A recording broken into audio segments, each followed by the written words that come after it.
स्वागत है बैंक के साथ यूट्यूब चैनल पर। आज जो हम पढ़ने वाले हैं वो 8 अगस्त का डेली करंट अफेयर्स पढ़ेंगे। तो आज तो पहले हम बैंकिंग अवेयरनेस पढ़ेंगे, बाकी हम बाद में जो है नेशनल अफेयर्स और बाकी न्यूज़ कवर करेंगे। बैंकिंग अवेयरनेस में जो पहला न्यूज़ आ रहा है वही सबसे ज़्यादा इंपॉर्टेंट है, वो है एमपीसी मीटिंग। अभी जो है 3rd एमपीसी मीटिंग हुई थी, तो इसके बारे में जो भी एक एक डिटेल जो है हम इस न्यूज़ को कवर करेंगे माइंड मैपिंग फॉर्म में।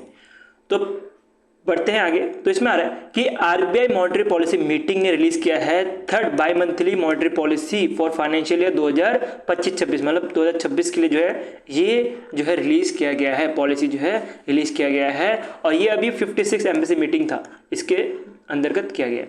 अब यहाँ पे जो पॉलिसी स्टैंड रखा गया है वो न्यूट्रल रखा गया है, और जो भी रेट्स है वो अनचेंज रखा गया है। इसका मतलब क्या हुआ कि जो रेपो रेट है वो अनचेंज है, और रेपो रेट से सारा रेट डिसाइड होता है। तो इसका मतलब सारे के सारे जो भी रेट जो पिछली बार जो 2nd by monthly policy meeting में जैसा था वैसे ही यहाँ पे भी रहने वाला है।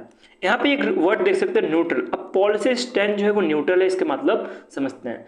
3 तरह के जो है पॉलिसी स्टैंड रहता है। पहला तो मिलेगा आपको एकोमोडेटिव, दूसरा मिलेगा आपको टाइटनिंग, और तीसरा मिलेगा आपको न्यूट्रल। ठीक है, हम एक एक करके सारे का मतलब समझते हैं। एकोमोडेटिव का मतलब होता है जब कभी मानते हैं कि आरबीआई बोल रहा है कि हम इसके बाद जो भी इंटरेस्ट रेट है वो फ्यूचर में जो रखने वाला है, अपकमिंग जो मीटिंग है वहाँ पे जो रखेंगे वो इससे कम होगा, ना कि इससे ज़्यादा होगा, ऐसा कभी नहीं बोलता आरबीआई। अगर मान लेते कि अभी जो 3rd बाई मंथली मीटिंग था यहाँ पे अगर इसको एकोमोडेटिव रखा जाता तो फ्यूचर में जो मीटिंग आने वाली है 4th, उसमें इंटरेस्ट रेट जो है वो कम होता, हो भी सकता है या नहीं भी हो सकता, लेकिन बढ़ता नहीं।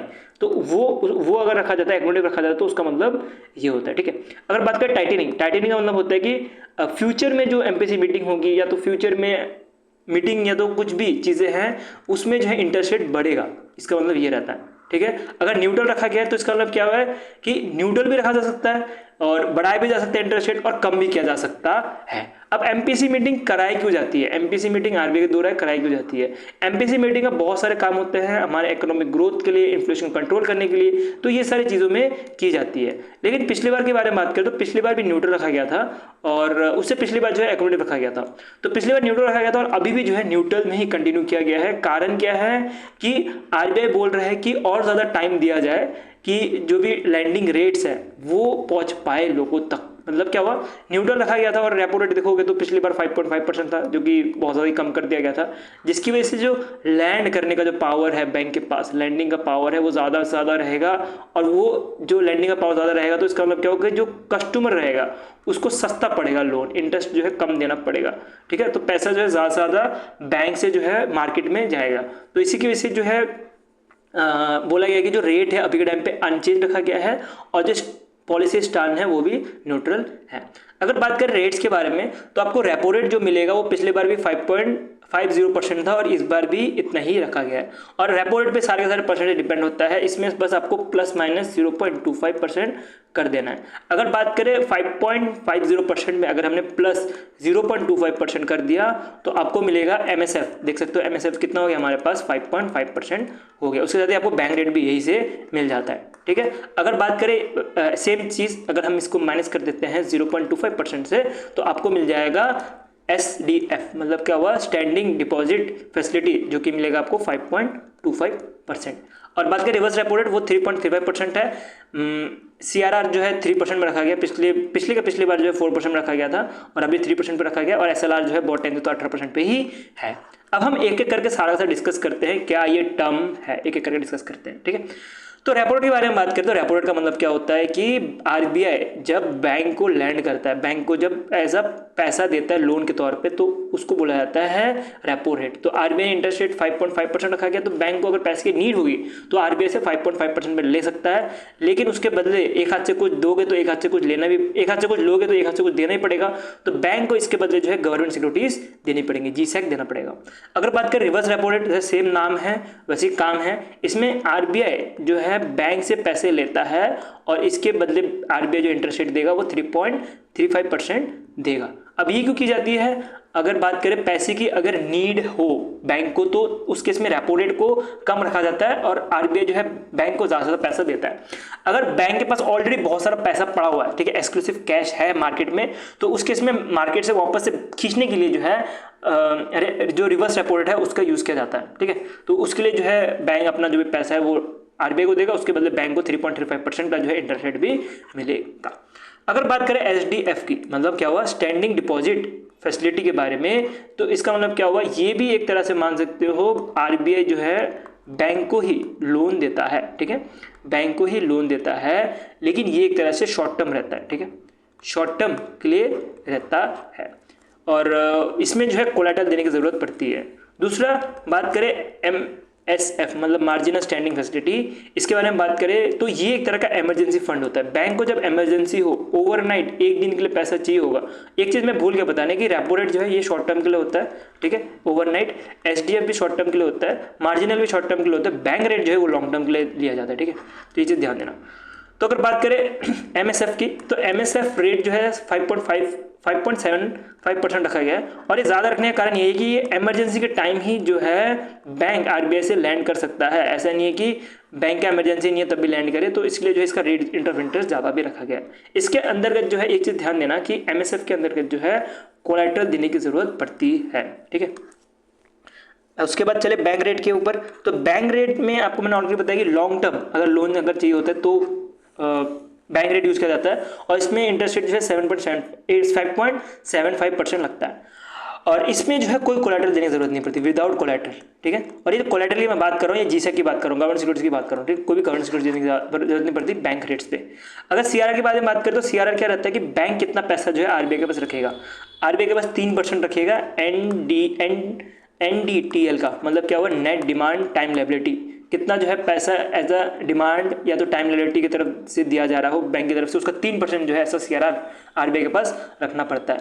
NDTL के बारे में कभी हम बाद में डिस्कस करेंगे डिटेल में, और आपने ऑलरेडी स्टार्टिंग में ये सारी चीज़ें पढ़ी होंगी, तभी थोड़ा बहुत समझ लो कितना जो है bank demand deposit demand liability की तरह देता है, मतलब कि सेविंग या करंट अकाउंट के हिसाब से देता है, ठीक है। और टाइम लायबिलिटी जैसे फिक्स डिपॉजिट ये सारे जो है कितना लायबिलिटी है उस हिसाब से जो है कैलकुलेट किया जाता है, तो उसका 3% होता है। SLR के बारे में बात करें तो SLR को मेंटेन करना पड़ता है 18% पे बैंक को, और इसके अंतर्गत जो है बैंक गोल्ड रख सकता है, 3 चीज़ रख सकता है, गोल्ड, दूसरा मिलेगा आपको कैश, और तीसरा मिलेगा गवर्नमेंट सिक्योरिटीज, ये 3 चीज़ रख सकता है, और ये 3 चीज़ के बेस पे जो है SLR को डिसाइड किया जाता है। और इस बार जो बोला गया 18% बोला गया, इस बार नहीं बहुत टाइम से जो है 18% ही चला जा रहा है, और आरबीआई इसी को जो है मेंटेन करने के लिए बोला जा रहा है बैंक्स को। अब नेक्स्ट चलते हैं, एक जीडीपी प्रेडिक्शन कवर करते हैं। आरबीआई का जीडीपी प्रेडिक्शन बहुत ज़्यादा इंपॉर्टेंट होता है, एग्जाम में ज़्यादा चांस होता है कि आरबीआई का जीडीपी प्रेडिक्शन पूछा जाए। और अगर बात करें बाकी भी जीडीपी प्रेडिक्शन होती है, IMF का जीडीपी प्रेडिक्शन, वैसे वर्ल्ड बैंक का जीडीपी प्रेडिक्शन, तो ये सेम तरह से आरबीआई का भी जीडीपी प्रेडिक्शन है, बट बहुत ज़्यादा इंपॉर्टेंट इसलिए क्योंकि आरबीआई ने रिलीज किया है। तो आरबीआई ने जो जीडीपी प्रेडिक्शन मारी है वो 6.5% मारी है, पिछली बार भी इतनी रखी गई थी फॉर फाइनेंशियल ईयर 2026, और हर एक क्वार्टर जो दिख रहा होगा आपको, Q1 6.5%, Q2 6.7%, Q3 6.6%, Q4 6.3%, ये सेम रेट जो था वो पिछली बार भी रखा गया था। तो जो ग्रोथ रेट है उधर कुछ चेंज नहीं किया गया है। लेकिन सीपीआई के बारे में बात करें, consumer price inflation, price index inflation, यहाँ पे जो है आपको फाइनेंशियल 2026 में जो आपको मिलेगा 3.1% मिलेगा। पिछली बार जो रखा गया था वो 3.7% के आसपास रखा गया था, 3.7% 3.9% के आसपास रखा गया था, और अब जो है इसको डिक्रीज करके 3.1% रखा गया है। इन्फ्लेशन के बारे में बात करें तो इन्फ्लेशन के बारे में ऑलरेडी पता होगा, 4 ± 2 रहता है। इसका मतलब क्या, मिनिमम 2 और मैक्सिमम 6 के बीच में रखने के लिए बोला जाता है बाय दी आरबीआई। अगर हम क्वार्टरली अगर डिस्ट्रीब्यूशन देखोगे सीपीआई का, तो आपको मिलेगा कि Q2 में 2.1% है, Q3 में 3.1% है, Q4 में जो है 4.4% है, और फाइनेंशियल 2027 में जो है Q1 में 4.9% मिलने वाला है। और जीडीपी प्रेडिक्शन मैंने आपको ऑलरेडी बताया कि जो 56 है वहाँ पे सेम ही रखा गया था, जैसे 55 में रखा गया था 6.5%। और अभी के जो मेंबर्स थे जितने भी आपको मिलेंगे, जैसे कि गवर्नर संजय मल्होत्रा जी तो रहेंगे ही, इसके साथ आपको डॉक्टर नागेश कुमार मिलने वाले हैं, सुगाता भट्टाचार्य, राम सिंह, पूनम गुप्ता और राजीव रंजन, ये सारे के सारे आपको पिछले बार भी मेंबर्स मिले थे एमपीसी के, और इस बार भी यही सारे हैं। और पिछली बार आपको याद होगा कि जो सेन गुप्ता जी थे, इन्होंने अपोज किया था रेपो रेट को, कि रेपो रेट जो है वो 0.25% कम होना चाहिए, ठीक है, मतलब क्या होगी 5.75% होना चाहिए, ऐसा इनका कहना था। बाकी सब एग्री थे, लेकिन इस बार ये सारे के सारे जो है सारे के सारे एग्री हो गए कि हमें जो है रेपो रेट 5.5% रखना है। ये भी इंपॉर्टेंट चीज़ होती है, इसमें आपको ध्यान देना होता है, ठीक है। नेक्स्ट एक लॉन्च किया गया है, एक लॉन्चेस आपको मिलेगा जो एमपीसी मीटिंग में की गई है, उसके बारे में हम कवर करते हैं। आरबीआई ने जो है ऑटो बिल्डिंग जो है लॉन्च किया गया है for T bill. T bill मतलब क्या हुआ, टर्शरी बिल। टर्शरी बिल मतलब क्या होता है, जब भी गवर्नमेंट को पैसे की नीड होती है, जब भी गवर्नमेंट को पैसे की नीड होती है, शॉर्ट टर्म जो है पैसे की नीड होती है, तो गवर्नमेंट जाता है आरबीआई के पास और आरबीआई को बोलते हैं कि आप जो है टी बिल रिलीज करो। अब टी बिल जब आरबीआई रिलीज करता है उसके बाद जो इन्वेस्टर्स होते हैं, जैसे कि बैंक में हो सकते हैं इन्वेस्टर्स या हम जैसे रिटेल इन्वेस्टर्स हम भी हो सकते हैं, तो हमारे पास ऑप्शन होता है हम टी बिल को खरीद सकते हैं, वो भी एक फेस वैल्यू पे, मतलब क्या हुआ, एक डिस्काउंटेड वैल्यू में, सॉरी एक डिस्काउंटेड वैल्यू पे। और उसके बाद जब वो एक्सपायर हो जाएगा या जब मैच्योर हो जाएगा तब उसके बदले में जो भी प्रॉफिट होगा, जब वो मैच्योर हो जाएगा तो उसके बदले हमें फेस वैल्यू में वो बिल का पैसा मिलता है। ठीक है, इसको एक छोटा सा एग्जांपल से लेते हैं। आपको ये तो समझ आ गया होगा कि टी बिल कैसे रिलीज किया जाता है, टी बिल क्या होता है, और टी बिल शॉर्ट टर्म के लिए होता है। ठीक है, ये चीज़ भी ध्यान देना है। तो टी बिल के बारे में बात करें, टी बिल के बारे में हम बात करते हैं थोड़ा बहुत। ठीक है, टी बिल के बारे में बात करें तो टी बिल जो है शॉर्ट टर्म के लिए होता है। और मैं क्या बोल रहा था, auto bidding process, auto bidding के बारे में बाद में पढ़ते हैं।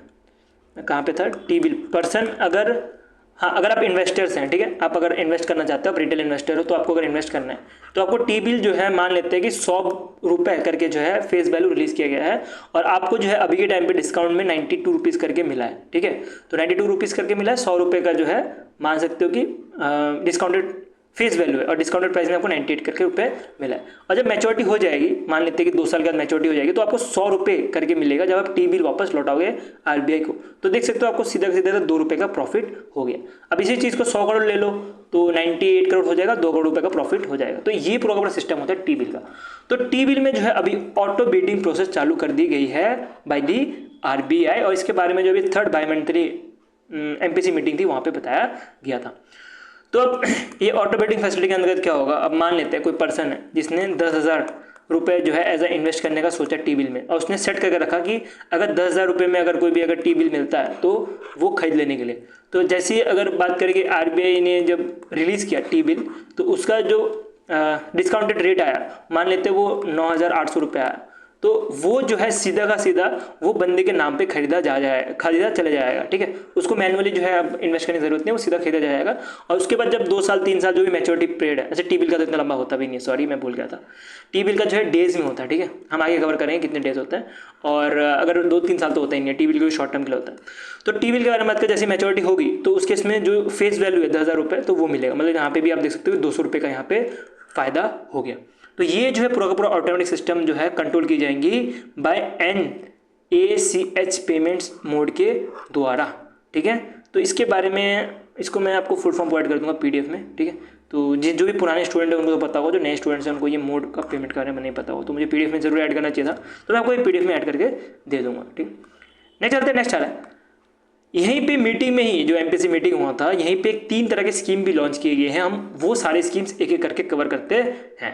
तो पहला जो स्कीम मिलेगा, डोर स्टेप केवाईसी करवाने की बात की गई है, केवाईसी नहीं री केवाईसी कराने की बात की गई है फॉर प्रधानमंत्री जनधन योजना स्कीम के अंतर्गत जिनका भी अकाउंट है वो सबका। ठीक है, तो ये केवाईसी के बारे में आपको पता होगा, नोन योर कस्टमर, और इसको जब री केवाईसी की जाती है, क्योंकि बात करें कि आपका जो केवाईसी रहता है उसका एक टाइम पीरियड होता है। ठीक है, उस टाइम पीरियड के बाद आपको वापस से जो है केवाईसी करवाना पड़ता है, नहीं तो आपका अकाउंट जो है वो फ्रीज हो सकता है, बंद हो सकता है। तो इसी को जो है रोकने के लिए जो गरीब तबका के लोग हैं उनके लिए जो है प्रधानमंत्री जनधन योजना लॉन्च किया गया था, आपको पता होगा। और प्रधानमंत्री जनधन योजना अकाउंट के अंतर्गत जो गरीब तबके के लोग हैं उनको अकाउंट तो प्रोवाइड कर दिया गया, लेकिन जब 10 साल हो गए हैं, जब केवाईसी करवाना है 10 साल बाद, तो उस समय जो है वो नहीं करवा पा रहे हैं, तो उनका अकाउंट जो है बंद होते हुए जा रहा है, जिसकी वजह से आरबीआई ने ये डिसीजन लिया है कि एक तरह से डोर स्टेप केवाईसी सर्विस दी जाए। ठीक है, तो ये जो चलने वाला है ये चलेगा 1 जुलाई से लेकर 30 सितंबर 2025 तक, और इसको पंचायत लेवल कैंप में जो है चलाया जाएगा। अगर बात करें केवाईसी के बारे में थोड़ा कुछ बात कर लेते हैं। ठीक है, तो केवाईसी के बारे में बात करें तो केवाईसी जो है 3 कैटेगरी में बांटी जाती है। एक मिलेगा आपको हाई केवाईसी, मतलब हाई रिस्क वाले केवाईसीस, एक रहेंगे आपके मीडियम रिस्क वाले केवाईसीस, एक रहेंगे लो रिस्क वाले केवाईसीस। ठीक है, लो रिस्क वाले केवाईसीस में वो आते हैं जो कि सैलरीड पर्सन है, जिनको केवाईसी जो है हर 10 साल में कराना पड़ता है, जैसे कि सेम फार्मर्स रह सकते हो या जो प्रधानमंत्री जनधन योजना के अंतर्गत जो अकाउंट बनाए हैं उनके लिए है। दूसरा मिलेगा आपको मीडियम में, जैसे कि मान सकते हो कि जो फ्रीलांसर है, जैसे मैं हूँ, जहाँ पे पैसा मेरा अप डाउन होते रहता है, तो हम सारे आते हैं मीडियम केवाईसी में।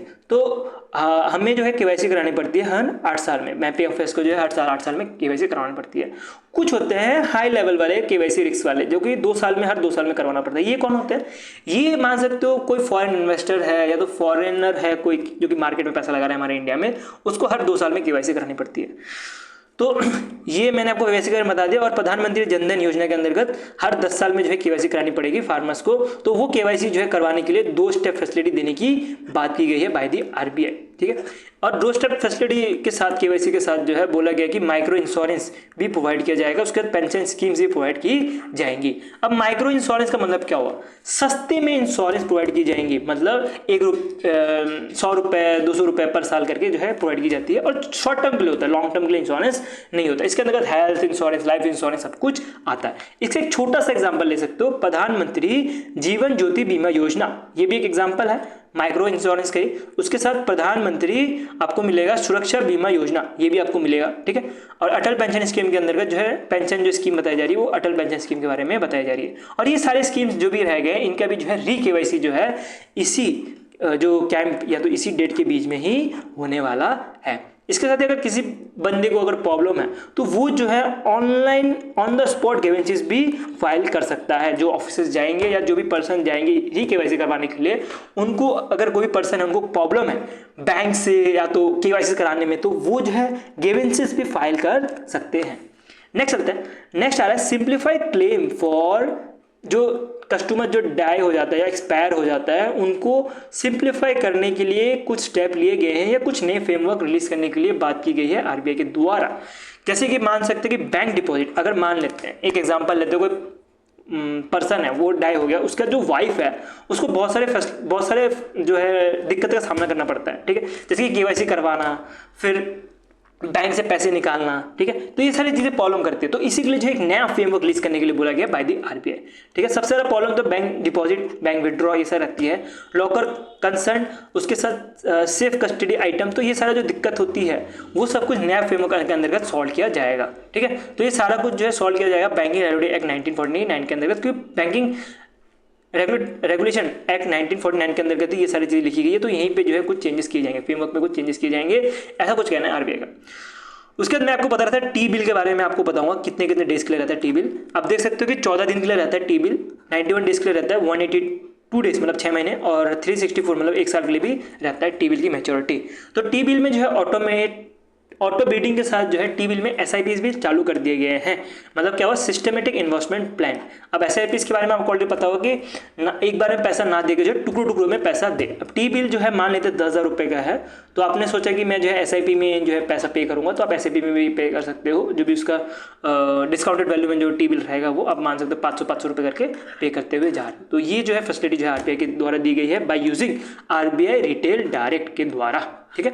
तो आरबीआई रिटेल डायरेक्ट क्या है, ये एक तरह का प्लेटफॉर्म है जो कि लॉन्च किया गया था 2021 में, जिसके अंदर जैसे रिटेल इन्वेस्टर्स हैं, हम जैसे मैं हो गया, आप हो गए, तो हम सब क्या है, हम सब जो है रिटेल इन्वेस्टर्स।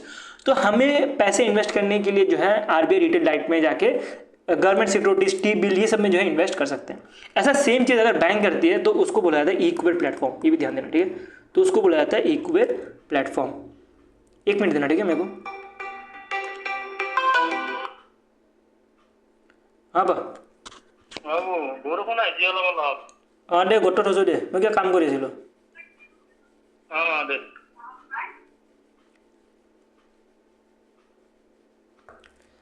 चलो आगे बढ़ते हैं। क्या था ये जो है इजियर करेगा government security investment for small investors, और फिर बूस्ट करेगा retail participation and financial discipline. तो ये सारे जो है बेनिफिट करेगा, ठीक है।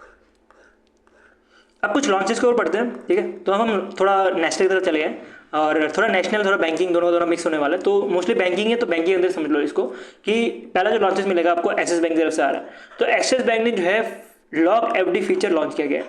अब ये लॉक एफडी फीचर है क्या, आपको पता होगा कि आजकल ना फ्रॉड बहुत ज़्यादा हो रहा है, डिजिटल फ्रॉड बहुत ज़्यादा हो रहा है, और मोस्टली जो फ्रॉड्स हो रहे हैं वो मिलेगा जो बुजुर्ग है, जो सीनियर सिटीजन है, उनके साथ हो रहा है।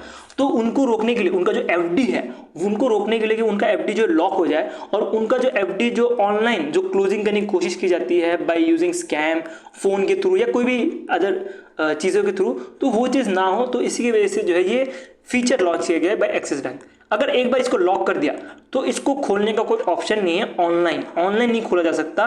खोलना होगा तो ब्रांच में जाके ही खोलना पड़ेगा, और उसके लिए क्या क्या देना पड़ेगा, पहले तो आईडी प्रूफ और उसके साथ फेस टू फेस वेरिफिकेशन भी देना पड़ेगा।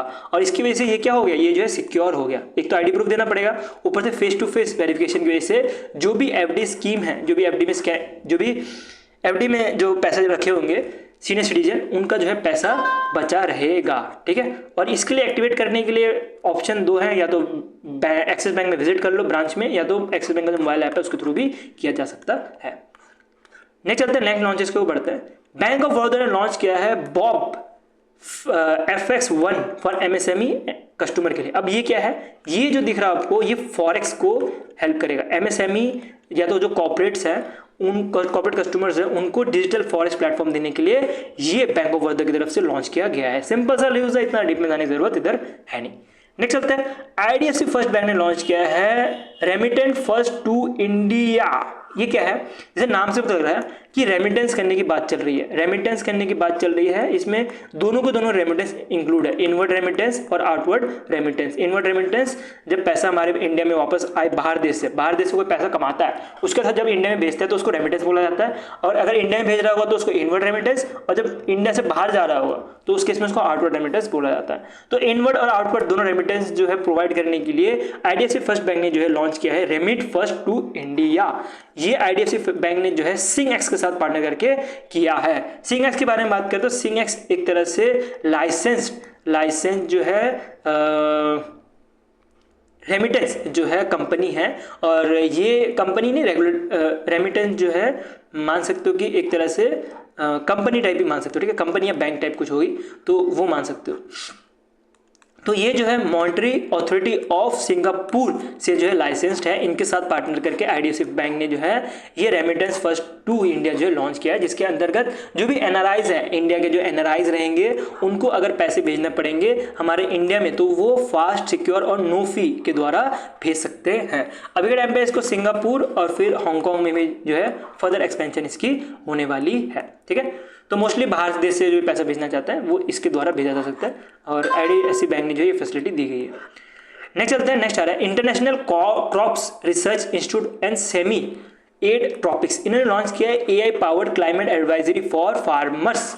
इसके बारे में बात करें तो ये हेल्प करेगा फार्मर को कि अपना उनका जो भी क्लाइमेट चेंज की वजह से जो भी इम्पैक्ट होता है वो पकड़ा जाए। मतलब क्या हुआ कि जो खेती कोई फार्मर करता है, ठीक है, कोई भी फार्मर ने कोई खेती उगाई, कोई भी खेती की, यहाँ पे मान लेते हैं प्लांट, थोड़ा खराब डायग्राम बन रहा है, तो कोई प्लांट उगाया तो वो पूरा का पूरा आजकल किस पे डिपेंड हो गया है, क्लाइमेट चेंज की वजह से पूरा का पूरा जो साइकिल है वो चेंज हो चुका है। कभी बारिश आती है, कभी बारिश नहीं आनी चाहिए तब आ जाती है। तो वो सब चीज़ को रोकने के लिए ये AI based climate advisory launch किया गया है बाय दी ICRI सेट के द्वारा।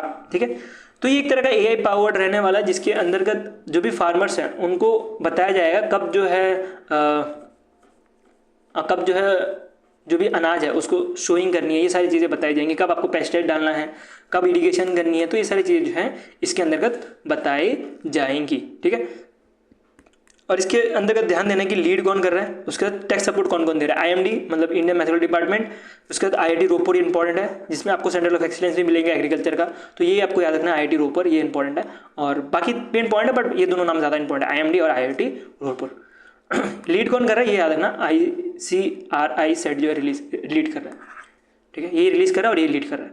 इसमें टेक्नोलॉजी यूज़ की जाएंगी, ICET यूज़ किया जाएगा, मतलब intelligent system advisory tool use किया जाएगा, जो कि AI वेदर डेटा और फिर मशीन लर्निंग जो यूज़ करके जो भी प्रेडिक्शन है वो करेगा क्लाइमेट का, और फार्मर्स को जो है व्हाट्सएप बॉट के थ्रू जो है रियल टाइम डेटा या तो रियल टाइम एडवाइस देने का काम करेगा। अभी पायलट बेस पे इसको महाराष्ट्र में चलाया जाएगा, बाद में जो है इसको और भी जगह पे चलाया जाएगा। एक चीज़ ध्यान देना, ये लिंक्ड है मौसम GPT से। अब मौसम GPT क्या है, चैट GPT जैसा रहता है, जैसे चैट GPT LLM मॉडल में काम करता है, लार्ज स्केल मॉडल में काम करता है, वैसे सेम चीज़ जो है मौसम GPT भी कवर करता है। और इसके अंतर्गत कोई भी अगर एडवाइजरी या तो कोई भी अगर फार्मर्स को अगर चीज़ें समझनी हो तो मौसम GPT के थ्रू समझा जा सकता है। नेक्स्ट चलते हैं अवार्ड, और ये हमारा लास्ट न्यूज़ है। तो second Fortune 100 most powerful people का जो है या तो पावरफुल बिजनेस में जो लोग हैं उनको लिस्ट आउट किया गया है ठीक है। तो ये एक तरह की अमेरिकन की ग्लोबल मैगजीन है, इन्होंने ये सेकंड लिस्ट निकाली गई है। इसमें जो टॉप में मिलेंगे आपको जेनसून जो है आपको मिलेंगे एनवीडिया के सीईओ और प्रेसिडेंट। तो ये फर्स्ट नंबर पे आपको ये दिख रहे होंगे। सेकंड नंबर पे, एक मिनट मैं आपको जूम करके दे देता हूँ, थोड़ा सही समझ आएगा ना। सेकंड नंबर पे आपको नंदेला जी दिखेंगे, ठीक है। और थर्ड नंबर पे जो फर्स्ट नंबर पे रहने चाहिए, बस फर्स्ट नंबर पे तो एलन मस्क रहने चाहिए, तो इनको फोर्थ नंबर पे किया गया और मार्क जकरबर्ग को जो है थर्ड नंबर पे किया गया। और फिर इसमें से आपको ये याद रखना, गूगल के सीईओ जो है 6 नंबर पे है, ये इंपॉर्टेंट है, ठीक है। ये भी इंपॉर्टेंट है, सेकंड नंबर पे जो है नंदेला जी, ये भी इंपॉर्टेंट है। ये दो चीज़ इंपॉर्टेंट है। और फर्स्ट नंबर पे कौन है ये भी याद रखना है। इसके साथ कुछ और भी नाम याद रखना है, जैसे कि मुकेश अंबानी का नाम नहीं आए, ऐसा कैसे हो सकता है। तो मुकेश अंबानी के बारे में बात करें तो ये अभी टाइम में CMD है रिलायंस इंडस्ट्री के, तो इनका रैंक 56 मिलने वाला है। और सुंदर पिल्ले के बारे में तो ऑलरेडी बता दिया कि ये जो है अल्फ़ाबेट मतलब गूगल के सीईओ हैं, तो इनको रैंक 6 में रखा गया है। नील मोहन को जो है यूट्यूब के सीईओ, इनको 83 नंबर पर रखा गया है। और रेशमा जी जो है वो सीईओ है वर्टिक्स फार्मेटिक्स की, इनको जो है रैंक 62 पे रखा गया। अगर वुमेन के बारे में बात करें तो इसमें 19 वुमेन जो है लिस्ट में, बट हमारे लिए एग्जाम के लिए इंपॉर्टेंट है, जो एसेंजर के जो सीईओ है वो ज़्यादा इंपॉर्टेंट है, ठीक है। तो इनका नाम जूली स्वीट है, तो ये इनका नाम याद रखना। तो ये जो है 11 नंबर पर रैंक करती है, ठीक है। यही से जो है हमारा पूरा का पूरा डेली करंट अफेयर्स खत्म हो गया। और ये शॉर्ट नोट्स हैं कुछ, जिसके वजह से आप अगर शॉर्ट में चीज़ें पढ़ना चाहो एक बार रिवाइज पॉइंट ऑफ व्यू से, तो आप इसको पढ़ सकते हो। PDF के बारे में बात करें तो PDF आपको मिल जाएगा टेलीग्राम ग्रुप में, लिंक इन द डिस्क्रिप्शन, आपको वहाँ से मिल जाएगा। और इवन www.mappingaffairs.com पे भी मिल जाएगा, ठीक है। सो वीडियो अच्छा तो लाइक कर देना, ऐसी कंटेंट देखते रहना, सब्सक्राइब क्या बोल रहा हूँ मैं चलो स्टार्ट करते वापस, क्या मैं बोलना चाह रहा था। वीडियो अच्छा तो लाइक कर देना, ऐसी कंटेंट देखते रहे, सब्सक्राइब चैनल, और वीडियो को अपने दोस्तों के साथ शेयर कर दो। और अभी हम इतने रखते, बाकी हम कल नेक्स्ट सेशन के साथ मिलते हैं। बाय।